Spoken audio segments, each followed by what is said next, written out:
Hello दोस्तों, आप सभी का स्वागत है मेरे चैनल पर। आज की कहानी एक ऐसे नाजायज़ रिश्ते की कहानी है जो हमारे समाज में स्वीकार्य नहीं है।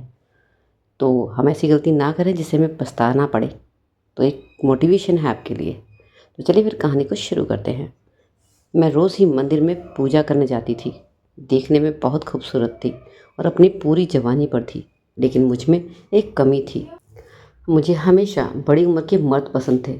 मंदिर में पुजारी था। उसकी उम्र लगभग 45 साल की थी।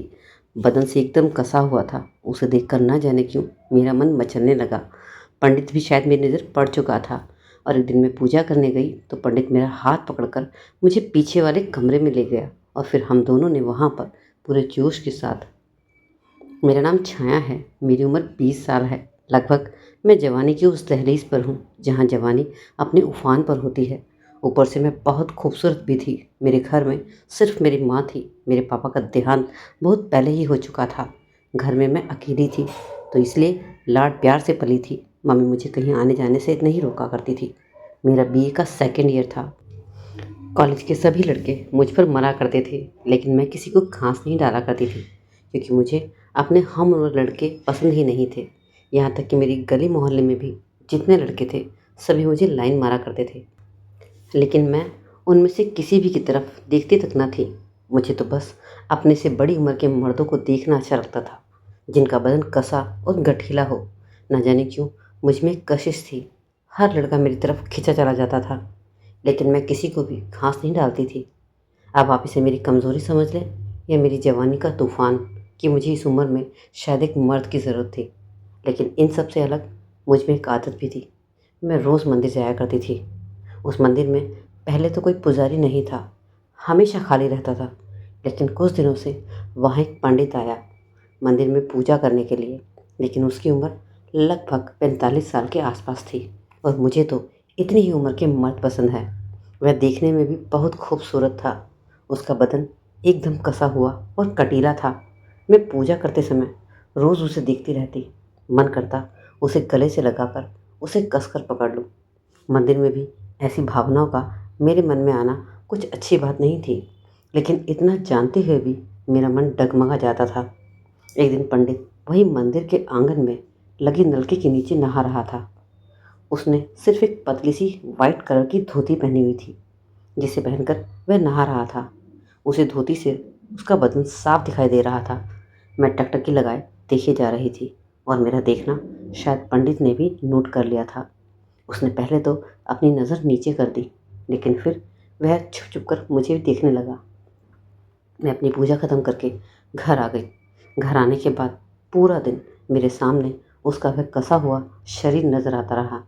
ऐसे सोचते सोचते मुझे नींद आ गई और जैसे ही मुझे नींद आई, सपने में मैंने देखा कि मैं और पुजारी आपस में एक दूसरे से लिपटे हैं और एक कमरे में साथ हैं। वह मेरे गालों को चूम रहा है और फिर जैसे ही वह मेरे और करीब आया, मेरी आंख एकदम से खुल गई। मैं घबराकर उठ बैठी और सोचने लगी, काश सपना सच होता। अगले दिन सुबह मैं मंदिर जल्दी ही चली गई। शायद मुझे पुजारी को नहाते हुए फिर से देखना था। मैंने सुना था कि वह पंडित एक ब्रह्मचारी है। मैं मंदिर पहुंची तो आज भी वह वहीं पर बैठकर नहा रहा था और उसी धोती में था। मेरी नज़र तो उसके बदन से हट ही नहीं रही थी। आज वह भी मुझे कुछ मुस्कुराते हुए देख रहा था।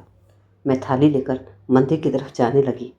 5 मिनट बाद ही वह नहाकर मेरे पास आ गया और कहने लगा, आओ तुम्हारी पूजा करा देता हूँ। उसने मेरी पूजा कराई और फिर मेरी थाली में अचानक से एक पर्ची डाल दी। मैंने पर्ची डालते हुए उसे देख लिया था, लेकिन मैंने पंडित को महसूस नहीं होने दिया कि मैंने पर्ची को देख लिया है, क्योंकि जो मैं चाहती थी शायद वह हो रहा था। मैंने रास्ते में ही उस पर्ची को खोल कर देखा तो उसमें लिखा था कि तुम बहुत खूबसूरत हो। यह पढ़कर तो जैसे मैं खिल सी गई थी। खूबसूरत तो मैं थी ही, लेकिन उसकी तारीफ मुझे बहुत ही अच्छी लग रही थी। घर जाकर मेरा मन बहुत मचल रहा था। बार बार मुझे उसका हुआ कसा हुआ बदन याद आ रहा था। अगली सुबह फिर से मैं तैयार होकर नहा धोकर मंदिर जाने के लिए खड़ी हो गई। आज मैं भी उसके मन का हाल जानना चाहती थी। उसने मेरी तारीफ़ की थी। जो मेरे मन में था वही आग क्या वहाँ पर भी बराबर लगी थी। मैं मंदिर पहुँची थी तो पंडित उसी जगह पर नहा रहा था। आज भी उसका बदन मुझे साफ दिखाई दे रहा था। उसने मुझे नहाते हुए थोड़ा सा इशारा किया और कहा, 5 मिनट बैठो, थोड़ी देर में आया। 5 मिनट बाद वह नहाकर आया और मेरे पास आकर बैठ गया। वह शायद जानना चाहता था कि मेरे मन में क्या है और मैंने उस पर्ची को पढ़ा या नहीं, लेकिन मैंने उसे महसूस नहीं होने दिया कि मैंने उसकी दी हुई पर्ची देखी है। मैं बस अनजान बनी रही। उसने मेरी पूजा ख़त्म कराई और उसके बाद मेरे करीब आकर मेरे कानों में कहने लगा, तुम बहुत खूबसूरत हो। मैंने अनजान बनते हुए कहा, पंडित जी, आपको यह बातें शोभा नहीं देती, आप एक ब्रह्मचारी हो। तो वह कहने लगा, ब्रह्मचारी होने के साथ साथ मैं भी इंसान हूँ, मेरा भी मन बहक जाता है। फिर वह कहने लगा कि बताओ, तुम मुझे नहाते हुए क्यों देख रही थी? मैंने नज़र नीचे कर ली और कहा, नहीं नहीं, मैं तो आपको नहीं देख रही थी और ऐसा तो कुछ भी नहीं है। पंडित कहने लगा, नहीं, बताओ ना, मैं तुम्हें अच्छा लगता हूँ? मैंने कहा, नहीं, वह आप मुझे बहुत ताकतवर लगते हैं, आपसे तो मुझे डर लगता है, ऐसा लगता है बहुत मंझे हुए खिलाड़ी हो। पंडित कहने लगा कि चलो थोड़ी देर बैठकर बातें करते हैं। मैंने भी हाँ में सर हिला दिया। वह बार बार मेरी तारीफ कर रहा था और मैं कहने लगी, आप तो ब्रह्मचारी हैं, लगता है आपने अपने ब्रह्मचारी होने का बहुत फ़ायदा उठाया है और बहुत सी औरतों को ऐसे ही मेरी तरह अपने जाल में फंसाया है। मैं तुम्हारे बारे में सबको बता दूंगी। मैं उसे नाटक दिखा रही थी, जबकि कहीं ना कहीं मेरे मन में भी वही था जो उसके मन में था। वह मुझसे कहने लगा, तुम्हें देखकर ऐसा लगता है जैसे मैं तुम्हें सीने से चिपका दूँ। मेरे शरीर में करंट सा दौड़ गया, लेकिन अभी मैं अपने मन की बातों को जाहिर नहीं होने दे रही थी। पंडित कहने लगा, लेकिन प्लीज़ आप इस बारे में किसी को बाहर मत बताना, नहीं तो मेरी बहुत बदनामी होगी। मैंने कहा, हाँ ठीक है, मैं नहीं बताऊंगी। पंडित कहने लगा कि तुम कल शाम को आना, मुझे तुमसे बहुत सी बातें करनी हैं। मैंने भी हाँ में सर हिला दिया और कहा कि मैं कल शाम को फिर आऊँगी। और फिर हम लोग दोनों बैठकर बातें करने लगे।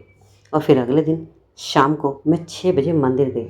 उस समय मंदिर में पंडित जी अकेले थे और कुछ चिंतित से लग रहे थे। मैं उनके पास गई और कहने लगी, अरे पंडित जी, क्या हुआ, कैसे उदास बैठे हो? कुछ नहीं, बस तुम्हारा इंतज़ार कर रहा था। यह मैंने उनके गालों को दबाते हुए कहा था कि आप हंसते हुए बहुत अच्छे लगते हो, ऐसे उदास ना बैठो। मेरी बात पर पंडित मुस्करा दिया। फिर मैंने पंडित से कहा कि तुम्हारी उम्र तो लगभग 40-45 की है, क्या तुमने अब तक शादी नहीं की? तो कहने लगा, नहीं, मेरी शादी हो चुकी है, मेरी पत्नी गांव में है, इसलिए मैं यहाँ तड़प रहा हूँ। मैंने कहा, फिर आप उसे अपने साथ यहाँ शहर में क्यों नहीं रखते हो? तो कहने लगा, वह शहर में आते ही बीमार हो जाती है, इसलिए उसे गांव में रहना पसंद है। मैंने कहा, तब तो तुम्हें उसकी बहुत याद आती होगी। कहने लगा, हाँ, आती तो है, लेकिन क्या करूँ, वह थोड़ा सा उदास सा हो गया। मैंने उसके कंधे पर हाथ रख दिया। उसने भी अपना हाथ मेरे हाथ पर रख दिया और मेरा हाथ उठाकर चूम लिया। मैं थोड़ा सा शर्मा गई। अब हम दोनों के मन में वही चल रहा था जो हम करना चाहते थे। पुजारी ने मेरा हाथ पकड़ा और मुझे मंदिर के पीछे वाले कमरे में ले गया और कहने लगा, प्लीज़ आज तुम मेरी पत्नी की कमी को पूरा कर दो, मुझे अपनी पत्नी की बहुत याद आ रही है। मैंने नाटक करते हुए कहा कि मैं तुम्हारी पत्नी की कमी को कैसे पूरा कर सकती हूँ? तो कहने लगा, आज रात तुम मेरी पत्नी बन जाओ और मेरी प्यास बुझा दो। मैंने हिचकिचाते हुए कहा, अगर कोई आ गया तो? पंडित कहने लगा, आज यहाँ पर कोई नहीं आएगा। और उन्होंने मुझे अपनी बाहों में भर लिया और फिर एक शरबत का गिलास मुझे दिया। कहने लगा, यह शरबत पियो और बताओ कि यह कैसा है। जैसे ही मैंने वह शरबत पिया, मुझे एक नशा सा होने लगा। नशे में मैं पंडित से कहने लगी, अब तक तुमने कितनी लड़कियों को अपनी पत्नी बनाया है? तो कहने लगा, बस एक को, विधवा थी, उसके साथ भी मैंने अपनी तड़प को मिटाया था। मैंने कहा, अरे पंडित, मैं तो कुंवारी हूँ, मैं थोड़ा सा नखरा दिखा रही थी, लेकिन जी तो चाह रहा था कि जो हो रहा है बस जल्दी से हो जाए। मैं थोड़े से नखरे भी दिखाने लगी, लेकिन फिर धीरे धीरे मेरे जज्बात मचलने लगे और मैं पिघलने लगी। और कब मैंने उसे अपना तन मन सौंप दिया, मुझे पता ही नहीं चला। जब होश आया तो बहुत देर हो चुकी थी। पंडित कहने लगा, सॉरी, मुझे माफ़ कर दो। मैंने भी एक नकली गुस्सा दिखाते हुए कहा कि मैं घर जा रही हूँ। पंडित जी कहने लगा, थोड़ी देर और बैठ जाओ। मैंने कहा, नहीं, मुझे घर जाना है। पंडित फिर से कहने लगा कि तुम रोज़ शाम को यहाँ पर आ जाया करो, मेरा भी मन बहल जाएगा और तुम्हारा भी मनोरंजन हो जाएगा। मैंने भी हाँ में सर हिला दिया और अपने घर आ गई। फिर यह सिलसिला लगभग 1 साल तक यूं ही चलता रहा। कभी किसी को पता ही नहीं चला कि मंदिर में मेरे और पुजारी के बीच में क्या होता है। और फिर उसके बाद अचानक से मेरी शादी हो गई और मैं अपने ससुराल चली गई। कुछ दिनों बाद मुझे पता चला कि पंडित भी अब अपने गांव में पत्नी के पास चला गया है। लेकिन अब जब भी मैं उस वाक़या को याद करती हूँ तो मुझे अपने ऊपर शर्मिंदगी होती है। मेरी ज़िंदगी की वह सबसे बड़ी गलती थी।